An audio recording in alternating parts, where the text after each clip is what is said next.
Assalamualaikum warahmatullahi wabarakatuh. Perkenalkan, nama saya Kurnia Febrianti. Di sini saya akan menjelaskan tentang makosid syariah kepada audiens saya, yaitu ibu saya. Di sini saya akan menjelaskan tentang pengertian makosid, terus dimensi-dimensi makosid dan perkembangannya, terus makosid dan istihad para sahabat Nabi, kemudian teori-teori makosid. Secara bahasa, makosid berasal dari kata kosyada, yakshidu, kosdan, kosidun yang artinya keinginan yang kuat, berpegang teguh, dan sengaja. Kemudian syariah secara bahasa menunjukkan kepada 3 pengertian, yaitu sumber tempat air minum, jalan yang lurus dan terang, dan awal daripada pelaksanaan suatu pekerjaan. Nah, makna dari makosid syariah secara bahasa yaitu tujuan-tujuan dan rahasia-rahasia yang diletakkan Allah dan terkandung dalam setiap hukum untuk keperluan pemenuhan manfaat umat.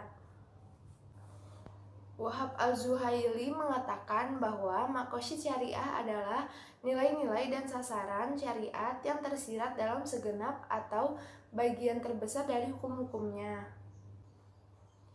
Nilai-nilai dan sasaran-sasaran itu dipandang sebagai tujuan dan rahasia syariah yang ditetapkan oleh Al-Syar'i dalam setiap ketentuan hukum. Al-Syatibi menjelaskan bahwa tujuan ditetapkannya hukum Allah adalah untuk kemaslahatan manusia. Sedangkan Yusuf Al-Qardawi mendefinisikan makosid syariah sebagai tujuan yang menjadi target teks dan hukum-hukum partikular untuk direalisasikan dalam kehidupan manusia, baik berupa perintah, larangan, dan mubah.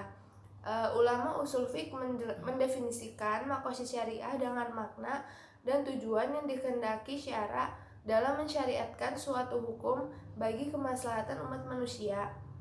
Makosid syariah di kalangan ulama usul fiqh disebut juga asror al-syariah, yaitu rahasia-rahasia yang terdapat di balik hukum yang ditetapkan oleh syara berupa kemaslahatan bagi manusia baik di dunia maupun di akhirat. Selanjutnya, dimensi-dimensi makosid dan perkembangannya. Syatibi dalam rumusannya, makosid syariah terbagi menjadi 4 unsur, yaitu maksud syar'i atau Allah Subhanahu wa Ta'ala dalam menetapkan syariat. Kemudian maksud syar'i menetapkan syariat yang dapat dipahami. Kemudian maksud syar'i membebankan pada mukallaf sesuai tuntutan dan kehendak syariat itu sendiri. Dan maksud syar'i ketika mewajibkan para mukallaf tunduk kepada hukum syariat. Dimensi-dimensi makosid dibagi menjadi 2, yaitu dimensi insani dan dimensi ilahi. Selanjutnya di sini saya akan bahas tentang dimensi ilahi. Allah Subhanahu wa Ta'ala menciptakan syariat atau aturan yang dilengkapi dengan bahan baku dan infrastrukturnya. Apa yang disyariatkan itu tidaklah menjadi beban yang manusia tidak sanggup memikulnya, justru sebaliknya, untuk membawa kemaslahatan manusia. Hanya saja tidak semua manusia memahami dengan baik. Maksudnya, di antara mereka ada yang memahaminya sebagai beban yang menjadi penghambat untuk beraktivitas. Pada prinsipnya, ajaran Islam khususnya yang dikemas dengan sistematika hukum Islam terbagi dalam 2 bagian besar, yaitu ibadah dan muamalah. Ibadah substansinya berkenaan dengan hubungan manusia dengan Allah Subhanahu wa Ta'ala. Sedangkan muamalah unsur utamanya adalah hubungan dengan manusia. Bahkan muamalah di dalamnya terdapat muatan hukum manusia dengan alam sekitarnya. Pemahaman tentang ibadah khususnya yang berkaitan dengan ibadah pokok yang terdapat dalam Al-Quran dan Hadis secara umum asasnya adalah perintah yang wajib dilaksanakan manusia, tidak boleh menggugatnya. Hal inilah yang disebut dengan dimensi ilahi, yaitu hak prerogatif Allah Subhanahu wa Ta'ala. Setiap ibadah, khususnya ibadah mahdah sebagaimana yang berlaku pada setiap yang diperintahkan Allah Subhanahu wa Ta'ala, mengandung maksud tersendiri dan di dalam pelaksanaannya terdapat hikmah. Oleh karena itu, agar tujuan ibadah dapat tercapai, maka setiap ibadah yang dilakukan sesuai dengan petunjuk yang ada. Jika tidak sesuai dengan petunjuk, maka ibadah yang dilakukan tersebut tidak diterima oleh Allah. Ini menurut Amir Syarifuddin tahun 2003. Esensi penetapan ibadah dan perintah secara mutlak untuk dilaksanakan serta tujuan hakiki yang terkandung di dalamnya hanya Allah Subhanahu wa Ta'ala yang paling mengetahuinya. Demikian pula larangannya, yang mungkin saja tidak diterima baik oleh sebagian manusia, tetapi itulah penetapan Allah Subhanahu wa Ta'ala yang tidak boleh ditawar. Ketika Allah Subhanahu wa Ta'ala memerintahkan untuk berpuasa pada Quran surat Al-Baqarah ayat 183, manusia tidak memiliki wilayah untuk menolak perintah itu. Apapun keadaan dan konsekuensi yang terjadi dalam berpuasa tersebut harus diterima sebagai sebuah perintah, tujuannya tidak perlu dipertanyakan. Demikian pula ketika Allah Subhanahu wa Ta'ala melarang dengan keras meminum minuman yang memabukkan dalam surat Al-Maidah ayat 90. Meskipun minuman keras tersebut telah menjadi hobi bagi sebagian manusia, tetapi karena ilat dari perintah tersebut adalah ibadah, maka manusia wajib mematuhinya, meskipun tidak diketahui tujuannya Allah Subhanahu wa Ta'ala. Dan esensi tujuan Allah Subhanahu wa Ta'ala yang termaktub dalam perintah melaksanakan ibadah, pendekatannya adalah pendekatan imani atau ta'abudi. Maksudnya, apa yang disyariatkan Allah tidak ada pilihan lain kecuali melaksanakannya. Sebab hal itulah adalah perwujudan dari pengakuan kepatuhan, ketaatan terhadap syariat dan perintah Allah secara mutlak di hadapan yang memberi perintah. Quran surat Al-Zariyat ayat 56.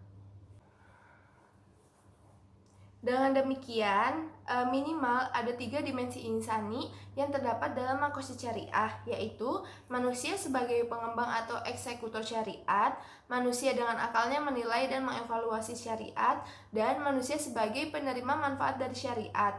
Meskipun dimensi ilahi dalam maqasid syariah juga terdapat keterlibatan manusia, tetapi sifatnya pasif. Manusia sebagai hamba hanya menerima perintah tanpa dituntut untuk mengetahui apa tujuan sesungguhnya dari ibadah tersebut.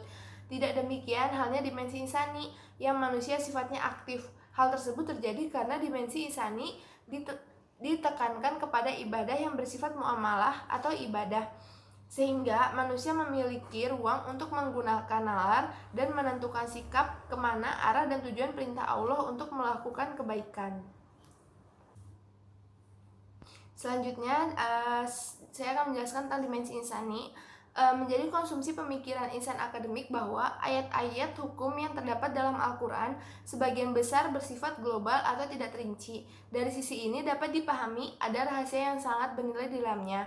Paling tidak, Allah sengaja memberi ruang bagi manusia untuk menggunakan berbagai macam potensinya, khususnya potensi akal pikiran dalam memenuhi, mengkaji, memberikan rincian bagi ayat-ayat tersebut sesuai dengan kebutuhan dan kemaslahatan manusia. Demikian kekuasaan dan keadaan Allah yang bukan hanya membebankan kewajiban lewat syariatnya, tetapi juga memberikan bekal akal untuk memecahkan problema hidupnya tanpa meninggalkan syariat. Sebab Allah mustahil membebankan sesuatu hukum yang tidak dapat dilaksanakan oleh manusia. Menurut Muhammad Abu Zahrah tahun 1959. Kesimpulan dari kedua dimensi yaitu dimensi ilahi dalam maqasid syariah bersifat mutlak, artinya apa yang disyariatkan Allah selain diyakini keberadaannya sebagai hal yang wajib dilaksanakan. Juga tujuannya dipastikan ada untuk kemaslahatan manusia yang tidak diragukan dan tidak perlu dipertanyakan. Segala macam itu didekati dengan pendekatan iman atau ta'abud. Sedangkan jika dimensi ilahi tekanannya adalah ibadah, maka dimensi insani tekanannya adalah muamalah, sehingga keterlibatan manusia sangat besar karena apa yang disyariatkan Allah adalah hal yang berhubungan dengan manusia dan manusia yang di dalamnya terdapat penggunaan akal. Sebab itu pendekatannya adalah ta'akuli. Genealogi teori maqasid syariah setelah masa sahabat, teori dan klarifikasi maqasid mulai berkembang dan mulai matang di tangan para usuliyun abad ke-5 sampai ke-8 Hijriah. Hal ini bukan berarti mengasihkan perkembangannya pada 3 abad pertama. Gagasan tentang tujuan atau maksud atau dikenal dengan istilah hikmah, ilal, munasabat atau ma'ani telah muncul di dalam berbagai metode berpikir yang digunakan oleh para imam klasik hukum Islam. Hal itu ditandai oleh adanya metode fikih seperti qiyas, istisan, dan maslahat.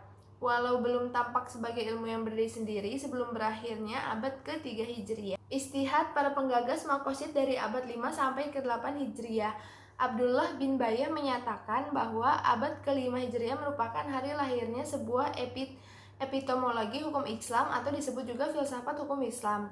Hal itu terbukti karena metode-metode harfiah dan statis yang dikembangkan sampai dengan abad ke-5 terlihat belum sanggup menghadapi problematika hidup dan perkembangan peradaban.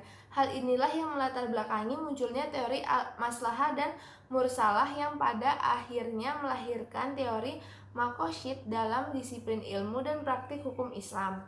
Berikut beberapa ulama yang punya andil besar dalam proses kelahiran kajian makosyid. Kesimpulan, konsep makosid syariah adalah suatu konsep yang menekankan tujuan penetapan hukum Islam dalam upaya memelihara kemaslahatan manusia dengan maksud mendatangkan kemanfaatan dan menghindari diri dari bahaya. Hal senada juga dinyatakan oleh Satria Effendi bahwa makosid syariah adalah tujuan Allah dan Rasulnya dalam merumuskan hukum-hukum Islam. Tujuan tersebut terdapat pada Al-Quran dan Hadis, merupakan alasan logis yang merumuskan suatu hukum yang berorientasi kepada kemaslahatan manusia. Sekian penjelasan mengenai makosid syariah. Semoga apa yang saya jelaskan bisa menjadi ilmu yang bermanfaat untuk kita semua. Kurang lebihnya mohon maaf. Wassalamualaikum warahmatullahi wabarakatuh. Assalamualaikum warahmatullahi wabarakatuh. Dadah.